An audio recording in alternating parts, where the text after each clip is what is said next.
Hello and welcome. I've got a rooster crowing.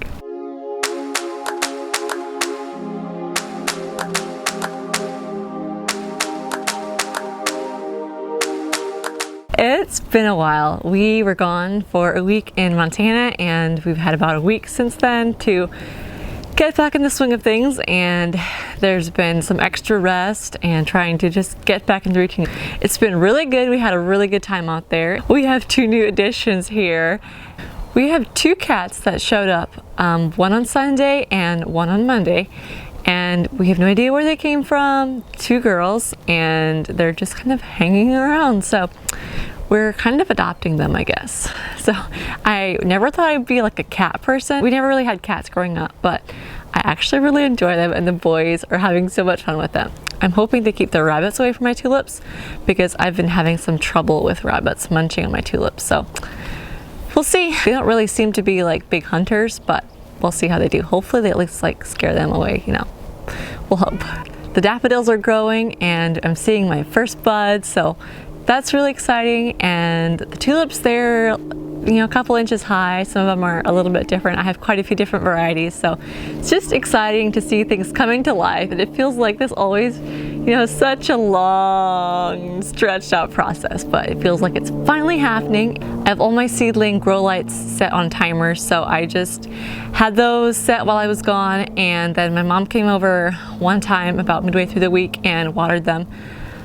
I thought they would be fine, and most of them are, but I should have had her come like maybe at least twice and water them. I did have some damage to my plants. I probably lost about 10 to 12 like actual little seedlings, some lisianthus, a couple carnations, a couple other things just here and there. The lisianthus are kind of the main thing that I was bummed about, but it wasn't such a huge loss and it'll be okay. The other thing was that my grow rack wasn't completely straight, and so the one end tended to get a little bit drier anyway, and I didn't realize that, and so I have some foxgloves that had some damage. Most of them are going to be fine. They just had some stress, which isn't ideal, but I think they'll pull through, and they're looking good now. But it's just, you never really know, you know, the stress, it does tend to set them back a little bit. You never really know, you know, how they would have done if they hadn't had that stress. My ranunculus, I had those in my basement. It's around 50 degrees, also under a time grow light. I watered those really well before I left, and they're looking really good.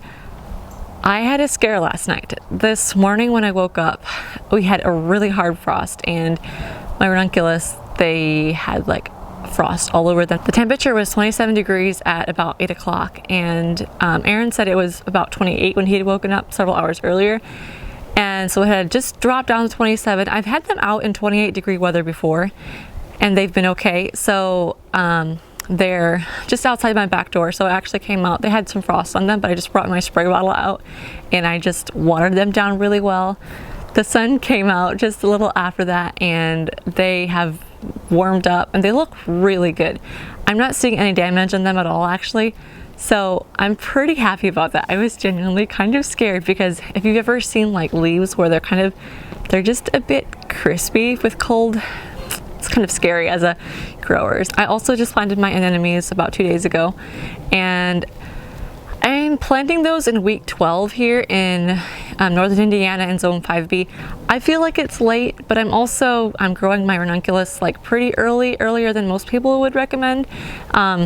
So I don't know, I guess we'll see. I'm just doing like a tiny little batch of anemones, so if we have a short season, I'll try planting them out sooner because my ranunculus are doing fine in this weather. I don't know what the hardiness of anemones is compared to ranunculus, but I would think they're similar. I'm not sure. So I'll have to do a little bit more research and find out, you know, what the recommendations are for that.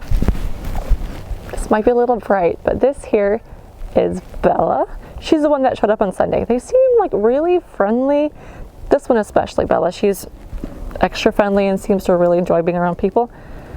Kate, she's still a little bit skittish, but I think she'll warm up too, so. This is Kate. I'm surprised she actually let me pick her up.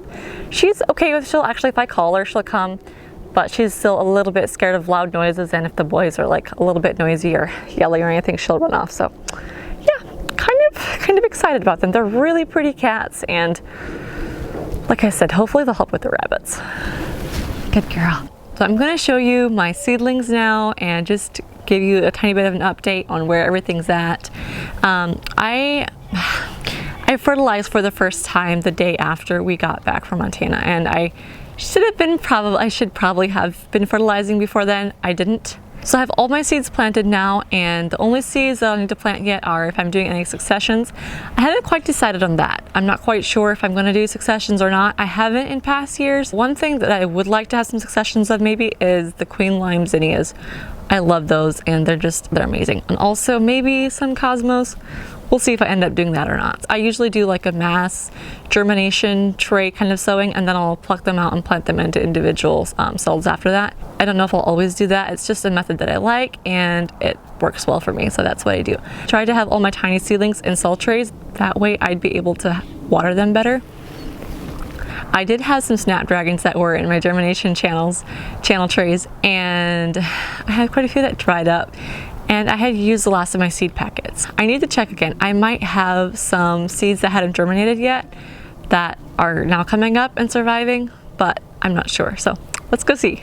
Here are the foxglove that I told you about. They're looking pretty good now. They've definitely greened up since I fertilized them. There's some visible like brown spots and a couple that are just dying because of the stress that they got while we were gone. But overall, they're looking really good, and I'm very pleased with them.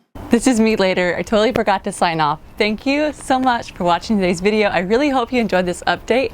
If you're new here, be sure and hit the subscribe button so that you can watch all my videos.